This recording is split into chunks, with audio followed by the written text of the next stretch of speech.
గ్రంథములో నుంచి ఆదికాండ గ్రంథము 6వ అధ్యాయము 22వ వచనమును పఠించుకుందాం. నోవాహు అట్లు చేసెను, దేవుడు అతనికి ఆజ్ఞాపించిన ప్రకారము యావత్తు చేసెను. చాలండి స్నేహితులరా, నేటి దిన స్వస్తి కార్యక్రమములో దేవుని పాదాల చెంతకు చేరి వచ్చినటువంటి మనము స్వస్తి భాగ్యమును అందుకొనుట కొరకు పిల్లరా మనము ఏ అనుభవమును కలిగినటువంటి వారముగా ఉండాలి అనేటువంటిది నేటి దిన ధ్యానాంశం.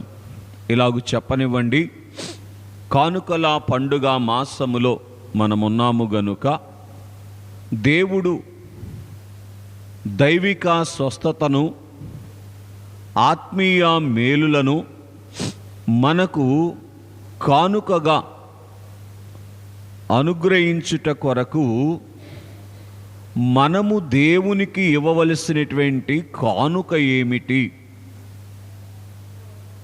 ఇది కొద్దిగా ఆలోచన చేయటానికి ప్రయత్నం చేద్దాం. పిల్లరా, సంగతి ఏమిటి అని మనం ఆలోచన చేస్తే నేటి దినము కొరకు ఏర్పాటు చేయబడినటువంటి అంశము సమర్పణలోని స్వస్తి. ఏం చెప్పండి? సమర్పణలోని స్వస్తి, లేదు స్వస్తి కొరకు అవసరమైనటువంటి సమర్పణ. బాగా వినండి. ఒక మేలు దేవుని యొద్దకు వచ్చినటువంటి వారి విషయములో చేయుట కొరకు దేవుడు ఏమి ఆశిస్తూ ఉన్నటువంటి వారుగా ఉన్నారు, ఇది మనము ఆలోచన చేయవలసినటువంటి వారముగా ఉన్నాం. కనుక స్నేహితులరా, దేవుడు మానవుల యొద్ద నుండి వెండి బంగారములను ధనధాన్యములను ఆశించుట లేదు గాని మనలను మనము ఆయన చేతికి అప్పగించుకునేటువంటి స్థితి కొరకు దేవుడు మన వైపు చూస్తూ ఉన్నారు. బాగా వినండి. మానవుడు అనేకమైనటువంటి ప్రతికూలతల్లోనికి ఆదికాండము 3వ అధ్యాయము దగ్గర నుంచి ఈరోజు వరకు రావటానికి గల కారణం ఏమిటి అని మనం ఆలోచన చేస్తే, మానవుడు దేవుని వశములో నుండి తనను తాను వేరు చేసుకోవటానికి ఇష్టపడినటువంటి వాడుగా ఉన్నాడు. మళ్ళీ చెప్తాను, మానవుడు దేవుని వశములో నుండి తనను తాను వేరు చేసుకోవటానికి ఇష్టపడినటువంటి వాడుగా ఉన్నాడు. అదే జరిగింది ఆదికాండం 3వ అధ్యాయములో. దేవుడు చెప్పిన ప్రకారము ఆది దంపతులైనటువంటి వారు చేయక వారి ఇష్టాన్ని నెరవేర్చుకోవటమే ఆది దంపతుల జీవితములో పతనమునకు ఆరంభము అనేటువంటి సంగతిని మనం ఎరుగుదుము. కనుక దైవజనులు చెప్పినట్లుగా దేవుడు బలవంతుడే కానీ బలవంతం చేసేటువంటి దేవుడు కాదు గనుక పిల్లరా, ఒక మేలును మన జీవితములో మరలా తిరిగి అందుకొనుట కొరకు దేవుడు మేలు మనకు అందించుట కొరకు మన దగ్గర నుంచి ఏమి కోరుకుంటూ ఉన్నారు అని అంటే సమర్పణ. అంటే మనలను మనము ఇష్టపూర్వకముగా ఆయనకు అప్పగించుకునేటువంటి అనుభవములోనికి రావాలి. బాగా వినండి. మనకంటూ సొంత ఇష్టము అనేటువంటిది లేకుండా, రెండవది దేవుడు మనకిచ్చిన వారి మీద కానీ, దేవుడు మనకిచ్చినటువంటి వాటి మీద కానీ మనకంటూ ప్రత్యేకమైనటువంటి అధికారము అనేటువంటిది లేకుండా దేవుని చేతికి అప్పగించుకునేటువంటి అనుభవములోనికి ఎవరైతే రాగలుగుతారో వారి జీవితములో దేవుడు ఏవేవి చేయుట దేవునికి ఇష్టమో అవన్నీ కూడా చేసేటువంటి వారుగా ఉన్నారు. బాగా గ్రహించండి. ఒక కార్యము భక్తుని జీవితములో జరగటము లేదు అంటే పిల్లరా, ఆ కార్యం చేయటానికి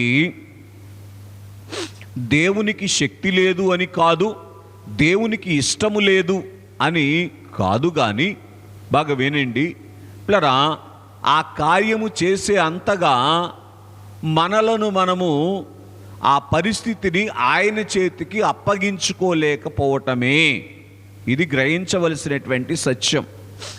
ఆదికాండ గ్రంథము దగ్గర నుంచి ప్రకటన గ్రంథము వరకు కూడా అనేక మంది భక్తులైనటువంటి వారి యొక్క జీవితముల్లో అనేక మేళ్ళు జరగటానికి కారణం ఏమిటి అంటే, పరిపూర్ణముగా వారు తమను తాము దేవునికి అప్పగించుకున్నటువంటి వారుగా ఉన్నారు. అయ్యా, నా పరిస్థితి ఇది, డూ యాజ్ యు విష్, మీ ఇష్టానుసారముగా మీ చిత్తములో ఉన్న సమయములో మీరు ఈ విషయములో నాకు చేయదలంచుకున్నటువంటి సహాయమును చేసి పెట్టండి అని పరిపూర్ణముగా ఆ పరిస్థితిని దేవుని చేతికి అప్పగించుకోవటమే దేవుడు మన నుంచి కోరుకునేటువంటి పిల్లరా కానుక అని అనండి, సమర్పణ అని అనండి. బాగా గ్రహించండి. అలా కాకుండా ఈ పని ఇలాగు చెయ్యి అని దేవునికి మనము సలహా ఇచ్చేటువంటి పరిస్థితిలోనికి వెళితే ఏం జరుగుతూ ఉంది అని అంటే, చెప్పక తప్పదు, ఎంతో కొంత మన ఇష్టాన్ని దేవుని ద్వారా నెరవేర్చుకోవటానికి ప్రయాసపడినటువంటి వారం అవుతాం. కనుక బాగా గ్రహించండి, మన విషయములో మన ఇష్టము కంటే కూడా దేవుని ఇష్టము అనేటువంటిది చాలా మనకు ఉపయోగకరమైనటువంటిది అని మనము గ్రహించాలి. అందుకే ఇది ఎరిగినటువంటి తండ్రి గారు దేవదాసయ్య గారు ఇలా పాడుకున్నారు. నా ఇష్టమిది గోయిది నీ ఇష్టముగా చేయా, నా ఇష్టమిక కాదది, నా ఇచ్చ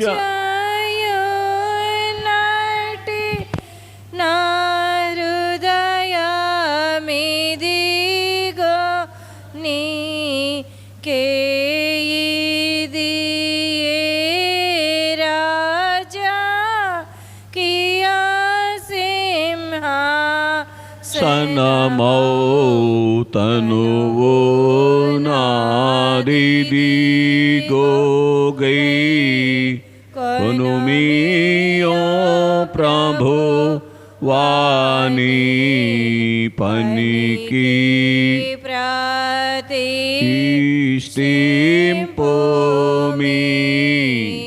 కనుక స్నేహితులరా, తన యొక్క తనువంతటిని కూడా దైవజనులు ఏం చేశారు అంటే దేవునికి అప్పగించి వేసినటువంటి వారుగా ఉన్నారు. కనుక ఏ సమయానికి తనకు ఏ మేలు అవసరమో, ఏ సమయానికి తనకు ఏ శ్రమ అవసరమో, పిల్లరా ఏ సమయానికి తనకు ఏ సహాయం అవసరమో ఆ సమయానికి అవన్నీ కూడా దేవుడు దైవజనునికి అనుగ్రహించినటువంటి వారుగా ఉన్నారు. మన జీవితములో కూడా ఏర్పాటు బైబిల్ మిషను అంతస్తును అందుకొనుట కొరకు, అయ్యా నాకు ఏ సమయానికి ఏ పరిస్థితి నా జీవితములో అవసరమో అది నీవు అనుమతించు అని దేవునికి అప్పగించుకున్నటువంటి అనుభవములోనికి రాగలిగితే పిల్లరా, నడుస్తూ ఉన్నటువంటి బైబిల్ మిషను మనము కాగలుగుతాం అని మీ గమనానికి తీసుకొని వస్తూ ఉన్నాం. సరే, స్వస్తి కార్యక్రమంలో మనం ఉన్నాము గనుక పిల్లరా, మీరు బాగా పరిశీలన చేస్తే నడినెత్తి మొదలుకొని చిరుపాదముల వరకు వినండి, అన్ని అవయవముల్లో ఉన్నటువంటి అన్ని అస్వస్థతల నుంచి, బలహీనతల నుంచి దేవుడు విడిపించగలిగినట్లుగా లూకా రాసిన సువార్త 4వ అధ్యాయములో మనం చదువుతాం. తీసిన వారుంటే సహాయం చేయండి. అక్కడ ఏమని వ్రాయబడి ఉంటుంది అంటే, ప్రతి విధమైనటువంటి రోగము నుంచి దేవుడు వారిని విడిపించారు అనేటువంటి మాటను మనం చదువుతాం. అలాగే భూతములు, పిశాచముల నుంచి కూడా దేవుడు వారిని విడిపించినట్లుగా మనం చూసేటువంటి వారముగా ఉంటాం. కాబట్టి పిల్లరా, శరీరములోను కలిగేటువంటి ఏ విధమైనటువంటి బలహీనత నుండి అయినా విడిపించుటకు దేవుడు శక్తిమంతుడు అనేటువంటి విషయాన్ని ఎరిగినటువంటి మనము ఆ దేవుని శక్తి ద్వారా మనకు అందవలసినటువంటి మేలును అందుకొనుటకు ఈ స్వస్తి కార్యక్రమంలోనికి వచ్చినప్పుడు పిల్లరా, క్షమించండి, మత్తయి సువార్త 4వ అధ్యాయము 24వ వచనంలో ఈ మాటలు రాయబడ్డాయి. కనుక అందుకొనుట కొరకు దేవుడు మన నుంచి ఆశించేటువంటిది ఏమిటి అంటే స్వస్తి అని సమర్పణ అనేటువంటి విషయాన్ని మనమేమో స్వస్తిని ఆశిస్తే ఆయనేమో మన నుంచి సమర్పణ అంటే మనలను మనము ఆయన చేతికి పరిపూర్ణముగా అప్పగించుకునేటువంటి స్థితిని కోరుకుంటూ ఉన్నటువంటి వారుగా ఉన్నారు. మత్తయి సువార్త 4వ అధ్యాయము 24వ వచనములో 2వ భాగము నుంచి చదువుతున్నాను. నానా విధములైన రోగముల చేతను, వేదనల చేతను పీడింపబడిన వ్యాధిగ్రస్తులందరినీ, దయ్యము పట్టిన వారిని, చాంద్రరోగులను, పక్షవాయువు గలవారిని వారు ఆయన యొద్దకు తీసుకొని రాగా ఆయన వారిని స్వస్థపరిచెను. ఎప్పుడు స్వస్థపరిచారు అంటే పిల్లరా, ఆ వ్యాధిగ్రస్తులైనటువంటి వారిని, ఆ సాతాను శోధనలో ఉన్నటువంటి వారిని ఎప్పుడైతే ఆయన యొద్దకు తీసుకొని వచ్చారో పరోక్షంగా ఏం చేశారు? వారిని, వారికి ఉన్నటువంటి బలహీనతను ఆయన చేతికి అప్పగించారు, సమర్పించినటువంటి వారుగా ఉన్నారు. కనుకనే దేవుని స్నేహితులరా, దేవుడు ఏం చేశారు అంటే వారిని స్వస్థపరిచారు అనేటువంటి సంగతిని కూడా మనం చూస్తూ ఉన్నటువంటి వారముగా ఉన్నాం. రిఫరెన్స్ మీకు ఇవ్వలేకపోతున్నాను కానీ మరి ఒక సందర్భములో బెత్సయిదా, కొరాజీనా అనేటువంటి ప్రాంతాలను గురించి యేసు ప్రభువారే మాట్లాడినటువంటి ఒక మాట ఏమిటి అని మనం ఆలోచన చేస్తే పిల్లరా, స్నేహితులారా గమనించండి, అక్కడ ఆయన ఏ అద్భుతమును చేయలేకపోయెను అనే మాటను కూడా మనం చదువుతాం. కనుక స్నేహితులారా గమనించండి, ఏంటి కారణం అని మనం ఆలోచన చేస్తే అనేక ప్రాంతాల వారికి కలిగినటువంటి సమర్పణ అంటే పరిపూర్ణముగా ఆయనకు అప్పగించుకునేటువంటి మనసు ఆ బెత్సయిదా, కొరాజీనా అనేటువంటి ప్రాంతాల వారికి లేనట్లుగా పిల్లరా మనము గ్రహించవలసినటువంటి వారముగా ఉన్నాం. కనుక స్నేహితులరా, ఈ స్వస్తి కార్యక్రమములోనికి వచ్చినటువంటి మనము మన దగ్గర నుంచి దేవుడు అపేక్షించేటువంటి కానుక ఏమిటి అంటే సమర్పణ అనేటువంటి కానుక. నిన్నటి దినమందు మధ్యాహ్నము ఇంచుమించుగా 3 గంటల సమయములో నా గదిలో నేను కొంచెము ధ్యానిస్తూ ఉండగా దేవుడు నా జ్ఞానానికి అందించినటువంటి సంగతి ఏమిటి అంటే, దేవదాసాయి గారు రాసినటువంటి దేవదాసాయి గారితో ప్రభు రాయించినటువంటి ఒక చరణం దేవుడు జ్ఞాపకం చేశారు. అదేమిటి అంటే, నిన్ను రక్షించినటువంటి నేనే నీ స్వకీయులను రక్షిస్తాను అనేటువంటి చరణాన్ని జ్ఞాపకం చేశారు. ఇలా ఎప్పుడు మనకున్నటువంటి వారిని దేవుడు రక్షిస్తాడు అని మనం ఆలోచన చేస్తూ ఉండగా ఇలా ఆ చరణములో నుంచి నా జ్ఞానానికి అర్థమైనటువంటి సంగతి ఇట్లా చూడండి. ముందు మనలను మనము దేవునికి అప్పగించుకునేటువంటి అనుభవములోనికి వచ్చినప్పుడు, రెండవదిగా ఏమి అప్పగిస్తామంటే మనకున్న వారిని మనకున్న వాటిని పరిపూర్ణముగా దేవునికి అప్పగిస్తాం. ఎప్పుడైతే ఆ రీతిగా అప్పగించినటువంటి అనుభవంలోనికి వస్తామో ఆయన ఏమంటారు, నిన్ను రక్షించిన నేనే నీ స్వకీయులను కూడా రక్షిస్తాను అని పిల్లరా తెలియచేసినట్లుగా, పిల్లరా ఈలాగున అన్ని విషయాల్లో కూడా శరీర సంబంధమైనటువంటి ఆరోగ్య విషయములోనైనా సరే, ఆత్మ సంబంధమైనటువంటి పిల్లరా బలహీనత నుంచి విడుదల విషయంలోనైనా సరే పరిపూర్ణముగా మనకున్న వారిని మనము దేవుని చేతికి అప్పగించి విడిచిపెట్టి వెయ్యాలి. ఏం చేయాలి? బహుశా గత క్రితం శుక్రవారం మీకు ఒక సందేశాన్ని, అయ్యగారిచ్చిన సందేశాన్ని మీ ముందు అందించారు. ప్రార్థనా పద్ధతి అనేటువంటి సందేశం. కనుక ఆ పద్ధతిలో పిల్లరా రెండవ మెట్టు ఏమిటి అని అంటే సమర్పణ. ఏం చెప్పండి? ఇక సమర్పించిన తరువాత చూడండి, ఒక వ్యక్తిని కానీ మనకున్నటువంటి వారిని కానీ మనకున్నటువంటి పరిస్థితిని కానీ దేవునికి సమర్పించిన తరువాత ఇంకా ఏముండకూడదు అమ్మా?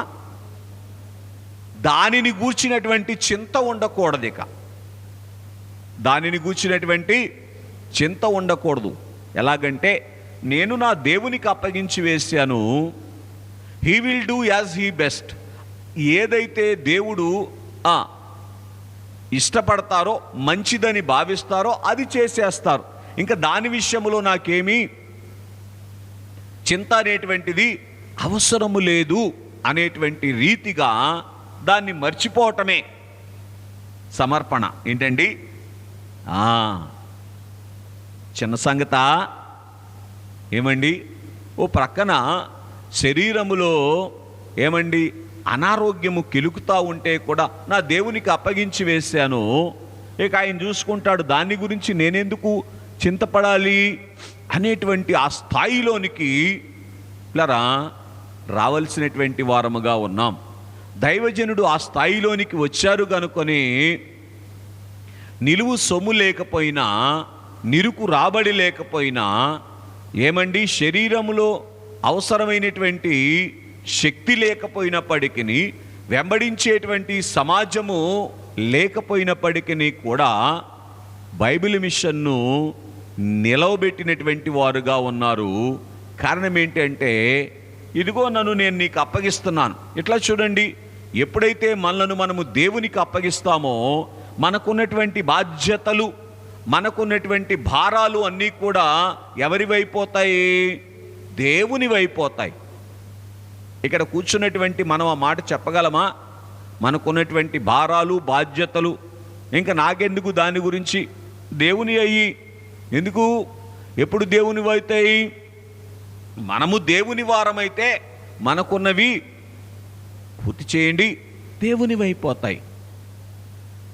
అయ్యో 72వ పాటలో అయ్యగారి చేత ప్రభు రాయిస్తూ, నీ శరీరము నలిగిపోయినా నా శరీరము నీకు ఉన్నది అని తెలియచేశారు. బాగా వినండి పిల్లరా. ఎందుకని? ఆయన శరీరము తండ్రి గారికి ఉన్నది. ఈ శరీరాన్ని తండ్రి ఏం చేశారు? ప్రభువుకు సమర్పించి వేశారు. కనుకనే ప్రభు శరీరము తండ్రి గారికి ఉన్నది గనుక, బాగా వినండి, తండ్రి గారి శరీరముతో చేయలేని పనులు దేవుడు చేశారు. అందుకే దీని గురించి దేవదాసయ్య గారు ఏం పాడారు?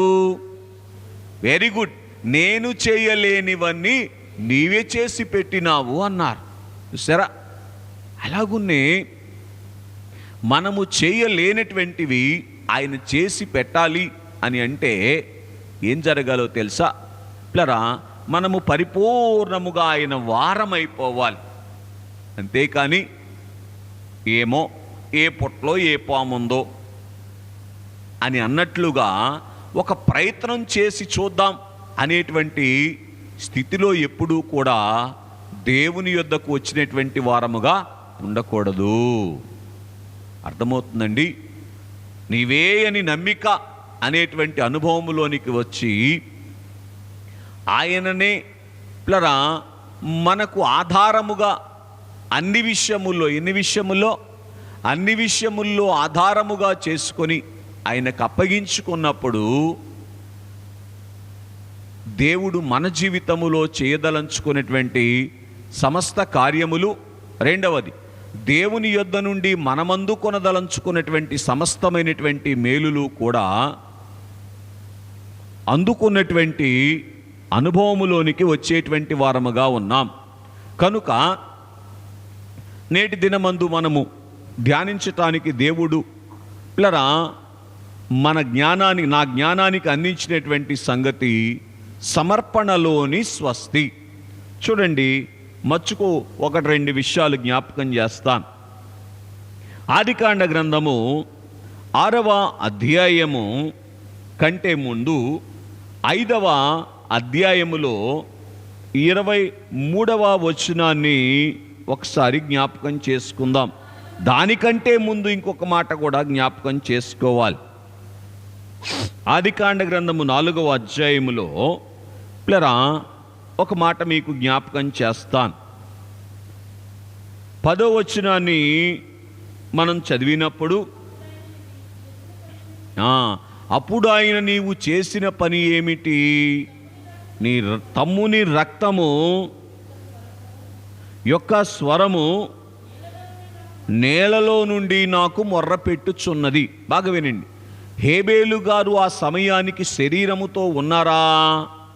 శరీరముతో లేరు. అయినప్పటికీ కూడా హేబేలుకు జరిగినటువంటి అన్యాయము విషయములో పిల్లరా న్యాయము అనేటువంటిది జరిగిందా జరగలేదా?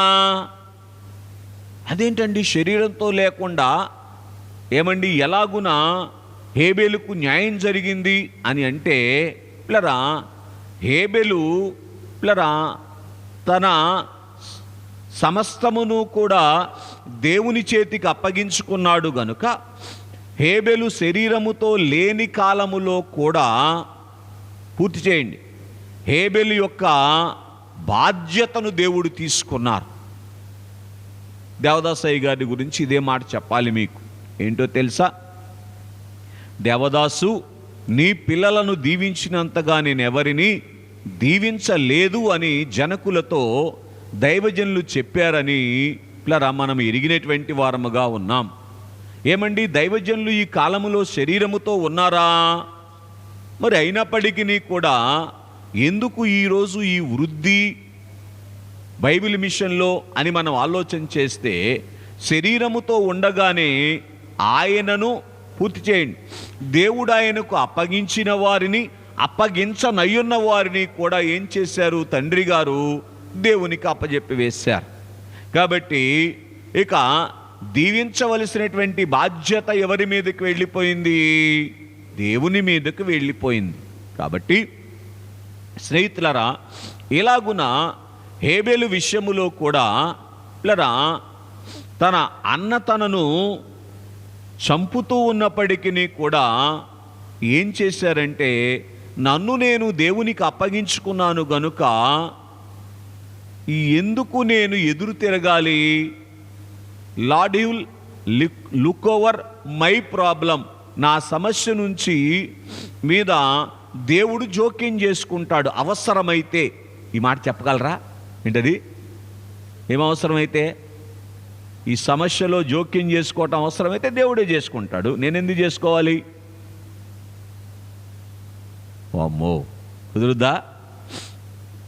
నా ఈ సమస్యలో ఫలాని విధంగా జోక్యం చేసుకోవాలి అని దేవునికి సలహా ఇచ్చేటువంటి స్థితిలోనికి వచ్చిన మనము ఆలోచించాల్సిన సంగతి ఏమిటో తెలుసా? పిల్లరా, ఏది నీకు ఇష్టమో అలాగూ నీవు జరిగించు. లేదు, ఈ పరిస్థితిని నేను అనుభవించుట ద్వారా నాకు మేలు నీకు మహిమైతే నీ చిత్తమే సిద్ధించునుగాక అనేటువంటి అనుభవములోనికి రావటమే పిల్లరా పూర్తి చేయండి. హేబేలు యొక్క సమర్పణ, దైవజనుని యొక్క సమర్పణ. అర్థమవుతుందండి?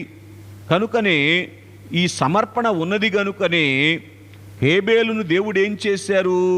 అంగీకరించారు. ఎందుకు అంగీకరించారు అని అంటే, హేబేలులో ఉన్నటువంటి ఏదో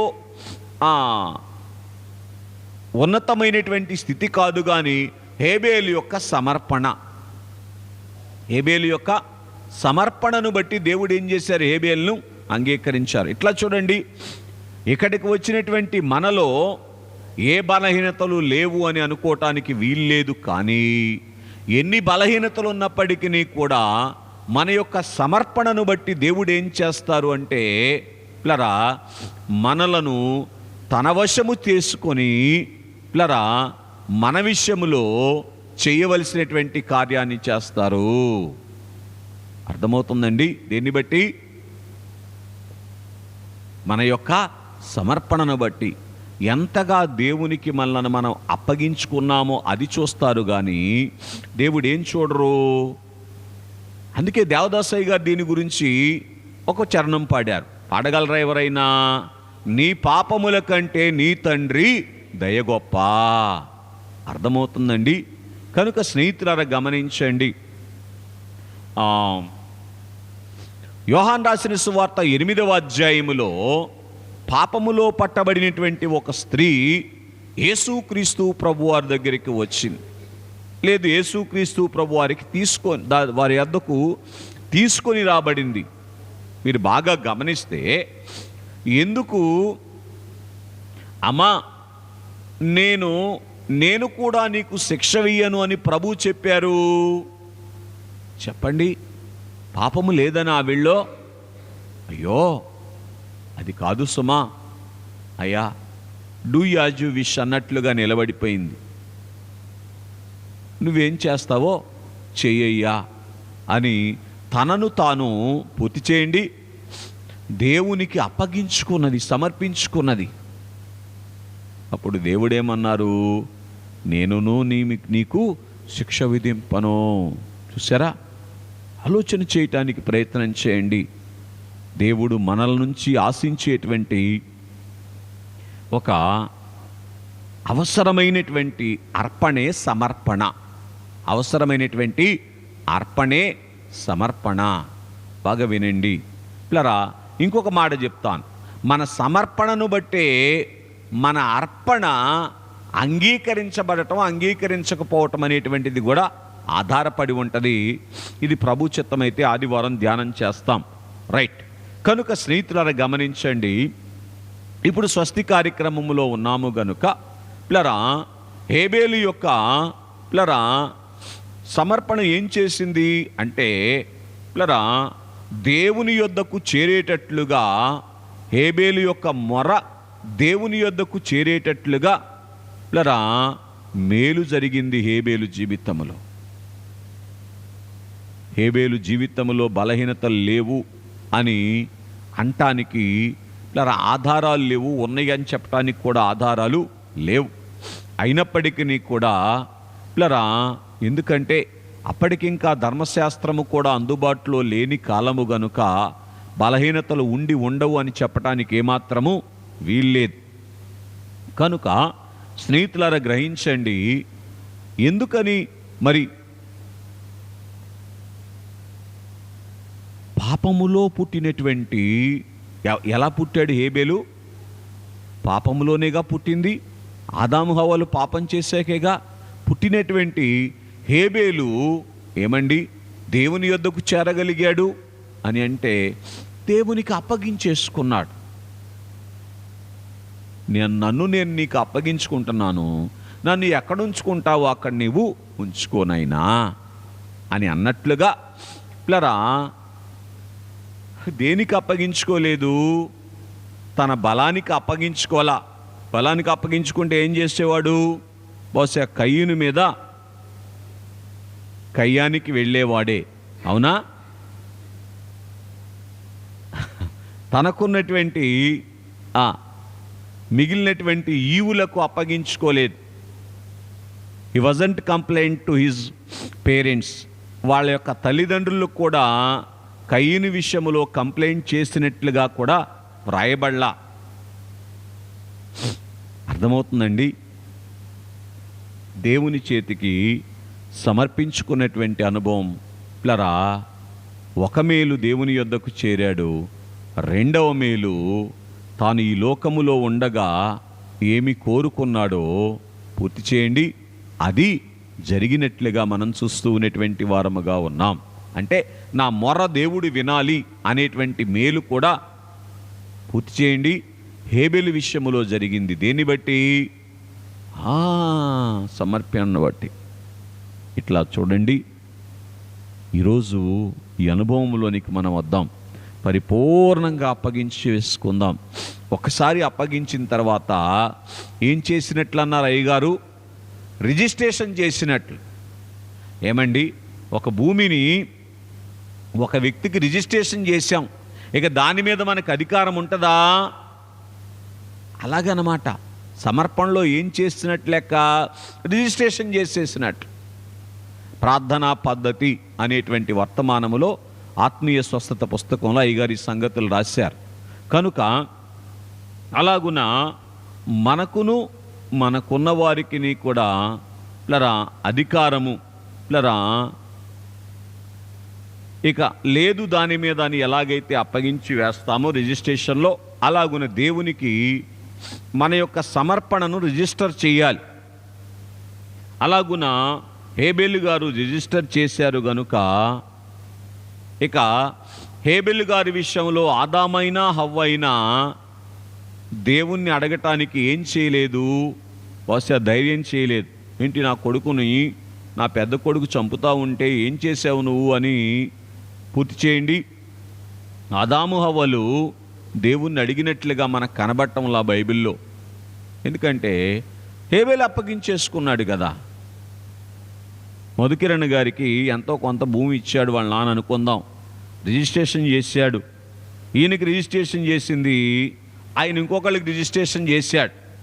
పిల్లరా ఆ రిజిస్ట్రేషన్ చేయించుకున్నటువంటి వ్యక్తి దగ్గరికి వెళ్ళి, నా పొలంలో ఈ పంట ఎందుకు వేస్తున్నావు, ఇదెందుకు వేయలేదు అని అంటానికి రైట్ ఉంటుందా? ఉండదు కదా. అదన్నమాట సమర్పణ. రైట్.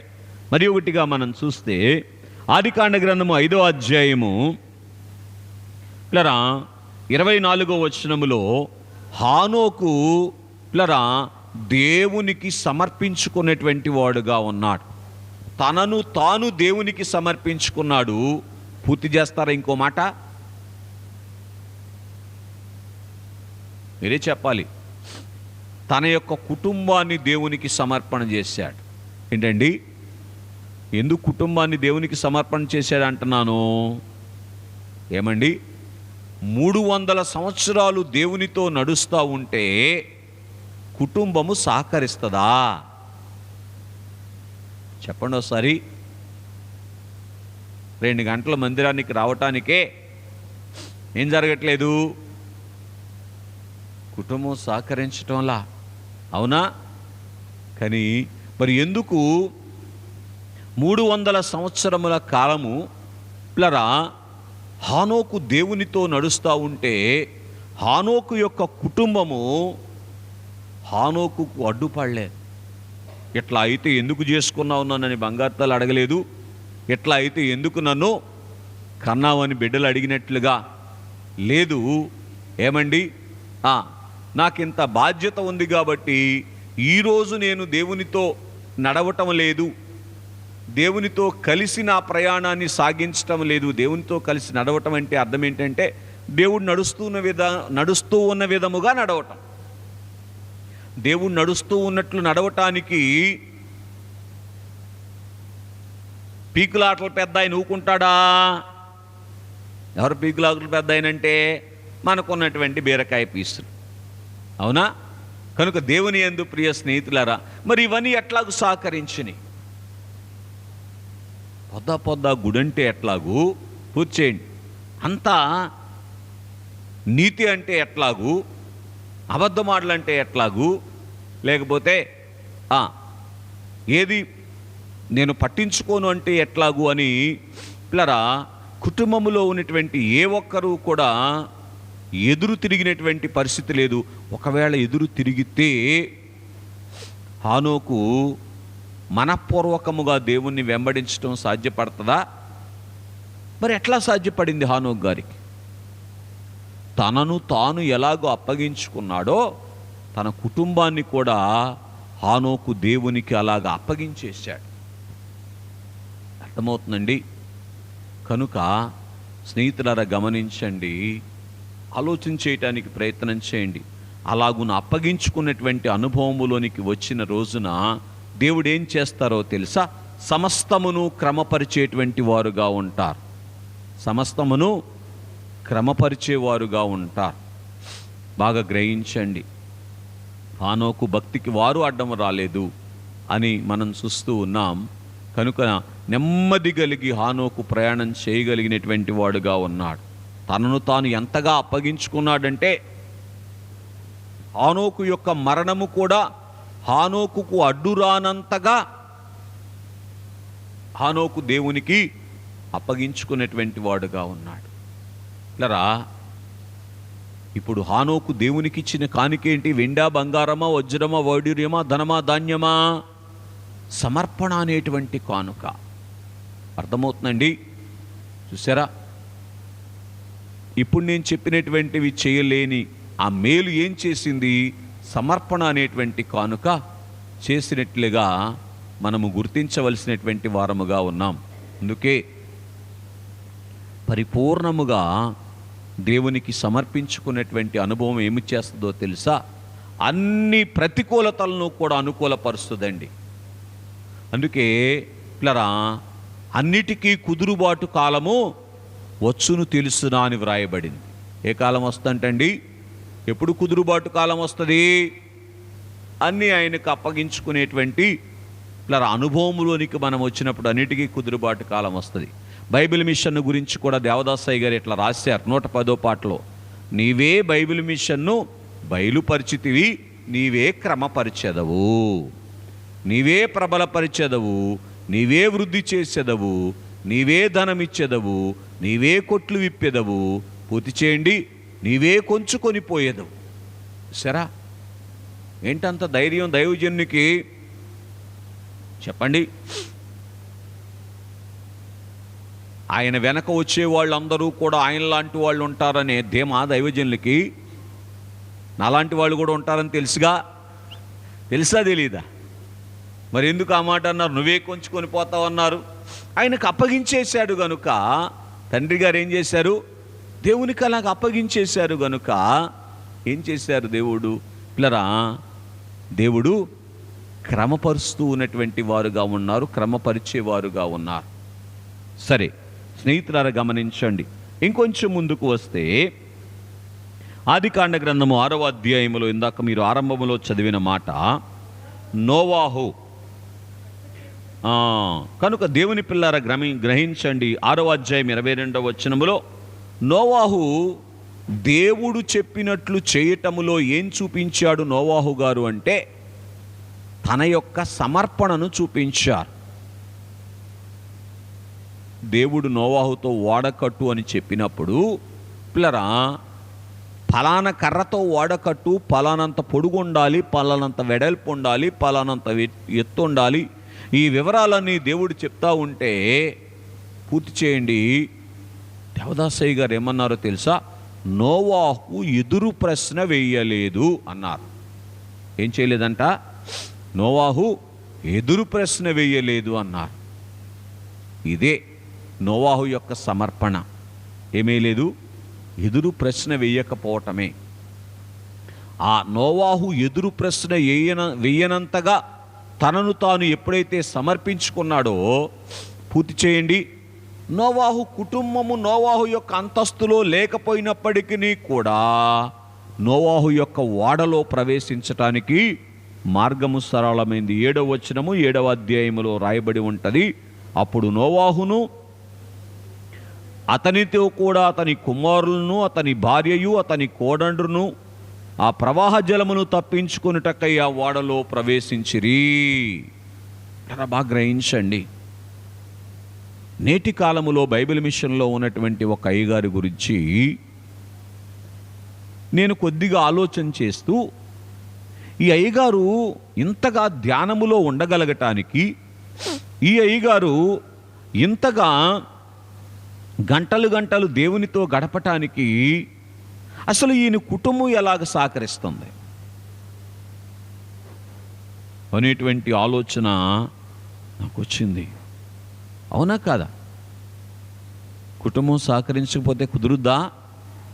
అవునా? కనుక దేవుని యందు ప్రియ స్నేహితులు ఎలా సహకరిస్తుంది అనేటువంటి ఆలోచన వచ్చినప్పుడు ఇంకొక భక్తుడిని నేను అడిగితే ఈ మాట నాకు జ్ఞాపకం చేశారు. నోవాహు యొక్క నీతి నోవాహు కుటుంబము నోవాహుకు లోబడేటట్లు చేసింది. అలాగే ఆ దైవజనుని యొక్క నీతి ఆయన కుటుంబం ఆయనకు లోబడేటట్లు చేసింది. పేరు చెప్పకూడదులేండి. కనుక దేవుని యందు ప్రియ స్నేహితులరా గమనించండి, ఆలోచన చేయటానికి ప్రయత్నం చేయండి. నోవాహు యొక్క సమర్పణ ఏం చేసింది అంటే, పిల్లరా, నోవాహు తనను తాను ఎలాగైతే సమర్పించుకున్నాడో, తన ఇష్టాన్ని ఎలాగైతే సమర్పించాడో తన కుటుంబాన్ని కూడా అట్లా సమర్పించేశారు. అందుకే దేవుడు ఏం చేశారు, నోవాహు కుటుంబాన్ని కూడా ఓడలోనికి తీసుకొని ఓడ తలుపు వేశారు. దేవునికి మహిమ కలుగును గాక. ఈరోజు నేను మీ ముందు చెప్తున్న అంశం కూడా అదే. బాగా వినండి. మనము మనకున్న వారిని మనకున్న వాటిని ఆయనకు అంతగా అప్పగించేసుకోవాలి. ఎంతగా అప్పగించుకోవాలి చెప్పునానా? ఇక నాది కాదు అన్నట్లుగా అప్పగించుకోవాలి. ఇక ఇది నాది కాదు అన్నంతగా, ఇదంతా దేవునిది అన్నంతగా అప్పగించుకున్నటువంటి అనుభవములోనికి రాగలగాలి. ఆ సమర్పణే పిల్లరా 7వ అధ్యాయం 23వ వచనంలో ఉంటుంది. భూమి మీద నాసికారంధ్రముల్లో జీవవాయువు కలిగినటువంటి వారిలో, పూర్తి చేయండి, నోవాహు కుటుంబము ఓడలో ఉన్నవారు తప్ప ఎవరు కూడా మిగిలి ఉండకపోయినప్పటికీ కూడా ఏమండి, నోవాహు కుటుంబం ఓడలో ఉన్నటువంటి జీవరాశులు మిగిలి ఉండటానికి కారణమైందండి. స్నేహితులారా గమనించండి, ఎంత ప్రళయం అది! 40 రోజులు ప్రచండమైనటువంటి వర్షం వచ్చింది. దేవుడు ఆకాశపు తూములను విప్పారు. పూర్తి చేయండి. భూమి యొక్క అగాధపు ఊటలను విప్పినటువంటి వాడుగా ఉన్నాడు. పిల్లరా, నోవాహు ఓడను అన్నీ ఏం చేస్తూ ఉన్నాయి? తడుతూ ఉన్నట్లుగా మనం చూస్తూ ఉన్నటువంటి వారముగా ఉన్నాం. అటువంటి సందర్భములో పిల్లరా, పర్వతాలు ఏమండి కొండలకు వెళ్ళి ఓడ తగులుతూ ఉంటే కూడా క్షేమముగా ఎందుకు అరారోతు కొండ మీదకి వెళ్ళి నిలిచింది అని మనం ఆలోచన చేసినటువంటి వారముగా ఉన్నప్పుడు పిల్లరా గ్రహించండి, నోవాహు యొక్క సమర్పణ ఏంటంట, సమర్పణ ప్రార్థన పుస్తకంలో అయ్యగారు చాలా విషయాలు రాశారు నోవాహు గురించి. కనుక ఆ చితిసారపు మానులో ఉన్నటువంటి గొప్ప సంగతి కాదు సుమా, నోవాహులో ఉన్నటువంటి పనితనము కాదు సుమా, నోవాహు యొక్క సమర్పణే ఆ ఓడ ఆ రీతిగా నిలబడేటట్లుగా కాపాడబడేటట్లుగా చేసినట్లుగా మనం చూస్తూ ఉన్నటువంటి వారముగా ఉన్నాం. సరే, ఆ సమయం అయిపోయింది. మిగిలిన సంగతులు మరల వారం దేవుని చిత్తమైతే, ప్రభు రాకడ ఆలస్యమైతే ధ్యానం చేసుకుందాం. ఈరోజు స్వస్థ్యాల్లోనికి వచ్చిన వారులారా, మన ఆరోగ్య పరిస్థితులైనా, ఆర్థిక పరిస్థితులైనా, కుటుంబ పరిస్థితులైనా అన్నీ కూడా ఆ రీతిగా ఇదిగోనైనా ఇది నా పరిస్థితి, నేను నీ వాడనైపోతున్నాను, నాకున్నవి నీకు అప్పగించి వేస్తున్నాను అని పరిపూర్ణముగా అప్పగించినప్పుడు ఆయనకి ఇష్టమేంటంట? ఆశీర్వదించుట ఆయనకిష్టం. అప్పుడు ఆయన ఇష్టం జరుగుద్ది. కనుక ఆశీస్సు పొందుట నీ ఇష్టమైతే ఆశీర్వదించుట ఆయనకిష్టం. ఇప్పుడు ఆశీస్సు పొందటానికి నీకే ఇష్టం కావాలి, సమర్పించుకునేటువంటి ఇష్టం కావాలి. ఎంతగా సమర్పించుకునే ఇష్టం? నేను నా వాడను కాదు, నాకున్నవి నావు కాదు, అన్నీ పూర్తి చేయండి, యేసునివే అన్నంతగా సమర్పించుకున్నటువంటి అనుభవంలోనికి రాగలిగితే లరా దైవిక స్వస్థతలైన ఆత్మీయ మేళ్ళైన మన సొంతం. అలాగున సమర్పణ అనేటువంటి కానుకను దేవునికి అప్పగించి, అంటే మనలను మనము దేవునికి అర్పించుకొని దైవిక స్వస్థతలు ఆత్మీయ మేలులు పొందగలిగినటువంటి కృప పెండ్లి కుమారుడు మనకు అనుగ్రహించునుగాక. ఆమేన్. ప్రార్థన. ప్రేమ కలిగిన పరిశుద్ధ తండ్రి, వందనాలు. విత్తబడినటువంటి కొద్ది వాక్కులను కూడా మా పిల్లల హృదయంలో ముద్రించి నైనా మీరు సిద్ధపరిచినటువంటి సకల భాగ్యములు అందుకొనగలిగినటువంటి నైనా అనుభవములోనికి నడిపించి మహిమా ఘనత మీరు పొందుమని సమయములో ధ్యానములోనికి వెళ్ళబోతున్నాము స్వామి. మీరే కనబడి ఒక్కొక్కరిని దర్శించుమని యేసు నామమున నడుచున్నాం తండ్రి. ఆమేన్.